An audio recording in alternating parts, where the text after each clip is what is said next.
Welcome to Stories of History. I'm Virgil, and today we're going to dive into a really strange part of history. It's the Nazi obsession with the Aryan myth. We'll be looking at their crazy search for its origins, a journey that takes us from the Himalayas all the way to the Canary Islands. And we'll even visit a castle that's like straight out of, well, a Gothic novel. You might be thinking, the Aryan myth. Wasn't that debunked like ages ago? And you'd be right. The whole idea of an Aryan race, it's total nonsense. Every single person on this planet. We can all trace our ancestry back to Lucy, the Australopithecine. We're all just part of this one big messy family. But the Nazis, they weren't really into facts. They clung to this myth, and they were desperate to find its origins, even in the most unlikely places. One of their biggest attempts was the 1938 SS expedition to Tibet.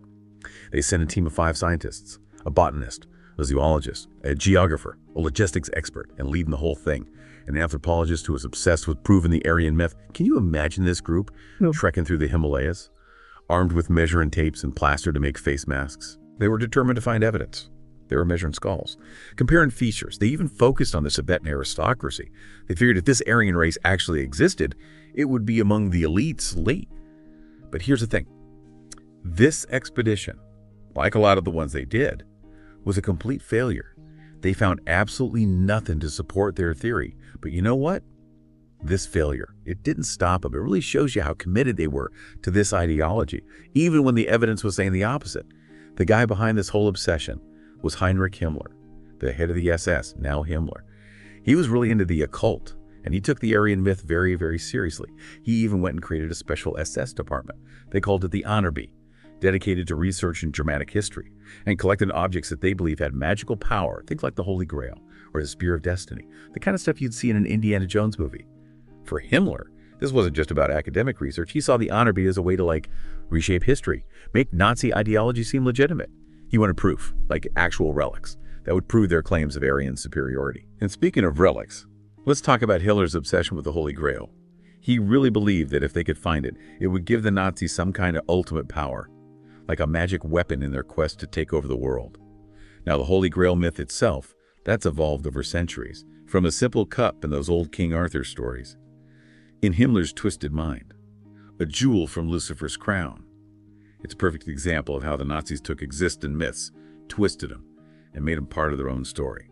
And Himmler was so driven by this belief that he even went to Barcelona in 1940.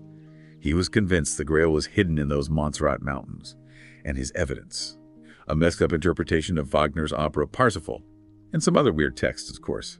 His quest was a total bust. The monks at Montserrat, they saw right through him, and they refused to let him see the monastery's archives.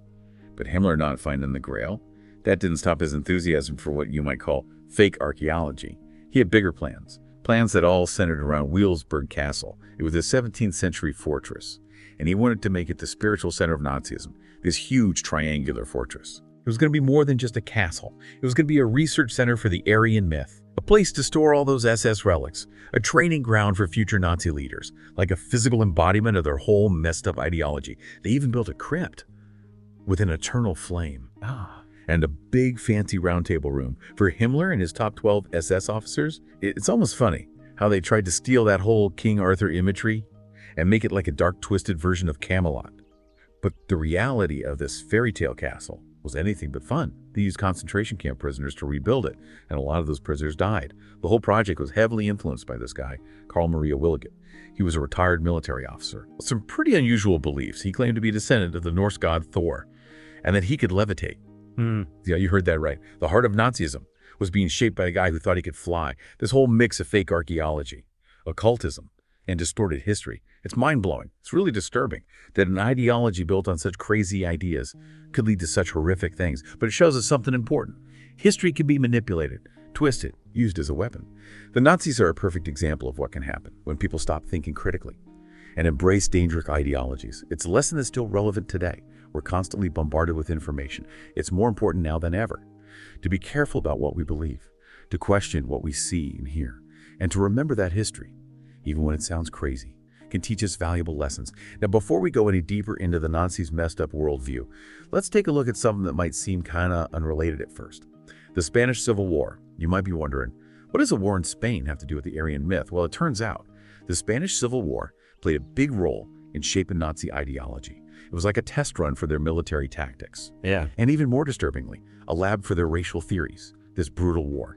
It raged from 1936 to 1939. It was the democratically elected Republican government against this fascist uprising led by General Francisco Franco. The Nazis, they were eager to test out their military power. They saw a chance to get involved on Franco's side. They sent troops, tanks, aircraft. They turned this conflict into a proxy war, like a horrifying preview of what was going to happen in World War II. One of the worst things that happened in the Spanish Civil War was the bombing of Guernica. It was a Basque town that was completely destroyed by the German Luftwaffe in 1937. This attack, it killed hundreds of civilians. It shocked the world, and it showed everyone the brutal reality of fascist aggression. But for the Nazis, the Spanish Civil War, it wasn't just a military exercise, it was a chance to put their racial theories into action. They saw the war as a fight between the Aryan forces of Franco and the inferior races they thought were supporting the Republican government. They even did horrible experiments on Spanish prisoners, all to try and prove their theories about racial superiority. The Spanish Civil War was also a testing ground for Nazi propaganda. They were really good at manipulating the story. They made Franco look like a savior, and the Republicans, they were the enemies of civilization. They used film, radio, print media to spread their message of hate and division.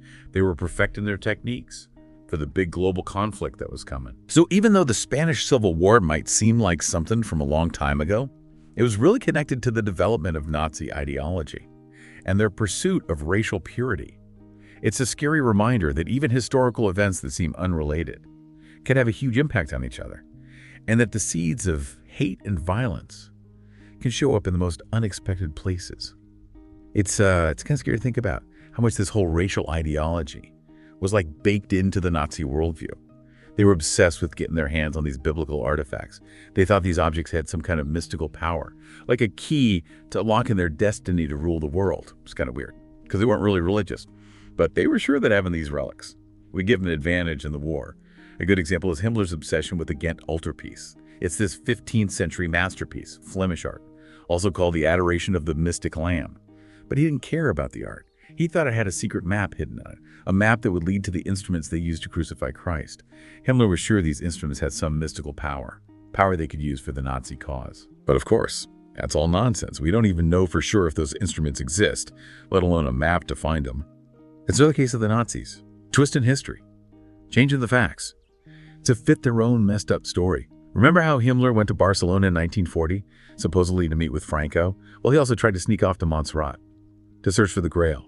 While he was there, he convinced himself it was hidden in the caves underneath the Montserrat monastery, based on this strange mix of Wagner's opera, some medieval German stories, and the writings of this one pro-Nazi author. It's like they took all these different bits and pieces of myths and legends, mixed them all together, and presented this weird concoction as actual historical fact.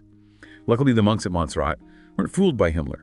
They wouldn't let him into the monastery's archives, and the Grail, at least in Himmler's mind, stayed hidden. But his search for these mystical objects and proof of those Aryan origins, it didn't stop. And that leads us to what you could call the centerpiece of Nazi fake archaeology, Veilsburg Castle. Imagine this, a 17th century fortress on top of a hill, this grand triangular shape giving off this aura of power. That was Wilsburg, the castle that Himmler picked to be the spiritual center of Nazism. He poured resources into rebuilding it. He saw it as this place where future SS leaders would learn Nazi ideology, go through occult rituals, and be surrounded by relics of this glorious but totally made-up Aryan past. And of course, no Nazi project would be complete without forced labor. Thousands of prisoners from a nearby concentration camp were forced to work on renovating Wilsburg. A lot of them died doing it. The castle itself was designed with this chilling mix of historical references and Nazi symbolism. In the basement, they built a crypt with an eternal flame meant to honor dead SS officers. They even carved a swastika into the ceiling and surrounded it with 12 granite pillars. Above this crypt, on the main floor, was the centerpiece, a huge round table, just like the one in King Arthur's Camelot. For Himmler and his 12 top SS officers, it's almost funny how they tried to mix that Arthurian imagery into their twisted ideology.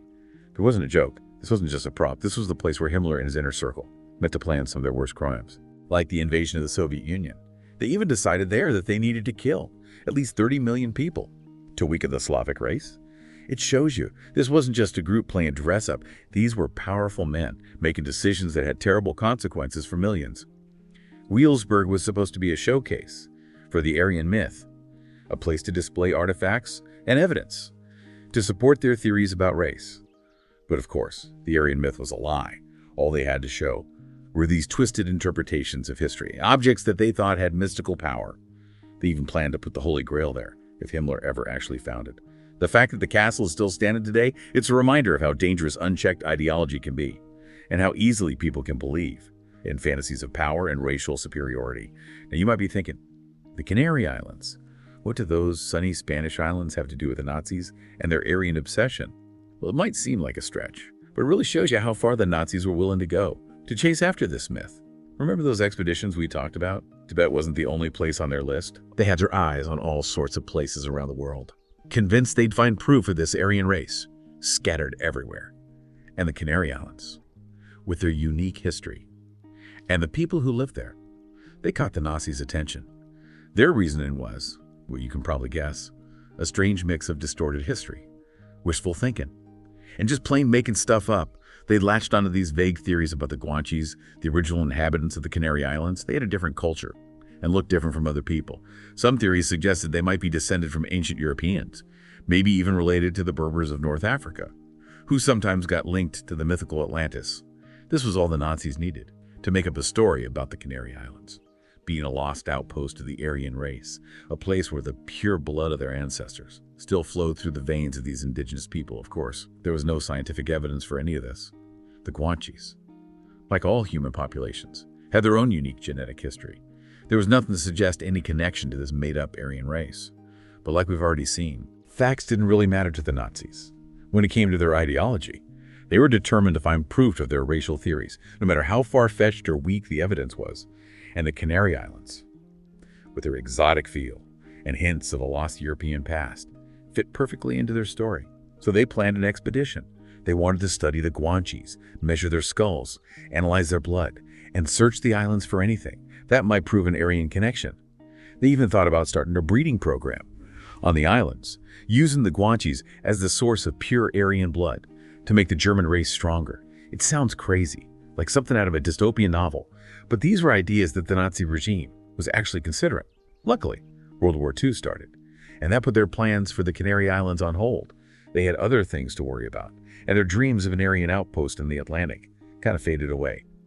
But the fact that they even thought about doing something like that, it's a scary reminder of how far they were willing to go for their messed up racial fantasies. The Canary Islands episode might seem like a small thing in the grand scheme of Nazi history, but it tells us a lot about how they saw the world and their willingness to manipulate history and science to get what they wanted. It shows that their obsession with the Aryan myth wasn't just some intellectual curiosity. It was the driving force behind their policies, their actions, and in the end, their crimes. And it's a warning to us today. Be careful of people who try to distort the past, make up evidence, and use people's fears and prejudices to get what they want. If we ignore the lessons of history, they're bound to happen again. We've been through a lot. This twisted landscape of Nazi ideology, their relentless pursuit of this mythical past, and their dangerous vision for the future, from Tibet to the Canary Islands, and that imposing Wurzburg Castle. We've uncovered this story of obsession, delusion, and ultimately, horrific consequences. As we wrap up this deep dive, it's worth thinking about what all this tells us about history itself. It's not just facts and dates. It's more like this complex tapestry, woven from different narratives or interpretations, and yes, sometimes manipulations. The Nazis, with their Aryan myth, show us how history can be distorted, twisted, made to fit someone's agenda, and used as a weapon, with devastating results. Their search for Aryan origins might have been a waste of time, but it highlights something crucial. We got to be careful how we engage with history. We need to be critical thinkers, question the stories we hear, look for different perspectives, and be wary of anyone presenting a simplified or overly romanticized version of the past. The Nazis weren't just villains in a history book. They were real people, driven by beliefs that, even though they seem crazy to us now, were very real to them and had a huge impact on the world. It's a reminder that ideas have power, and even the craziest theories can have terrible consequences if enough people believe them. So as we finish up our exploration of the Aryan myth, I want to leave you with this thought. The Nazi obsession with this mythical past might seem like a weird and distant chapter in human history, but the lessons we learn from it are timeless. And the dangers of ideology, the manipulation of history, the appeal of simple narratives, they're just as relevant today as they were back then. It's up to all of us to be critical thinkers, to challenge dangerous ideologies, and to make sure that the horrors of the past aren't forgotten, but that we actually learn from them The fight against hate and bigotry, it's never really over. We gotta stay vigilant. But by remembering the lessons of history and thinking critically about the past, we can work towards a future where those dark shadows of the Nazi era are never allowed to come back. Until our next journey through the annals of history, keep questioning, keep exploring, and keep those minds engaged. This is Virgil, signing off for Stories of History.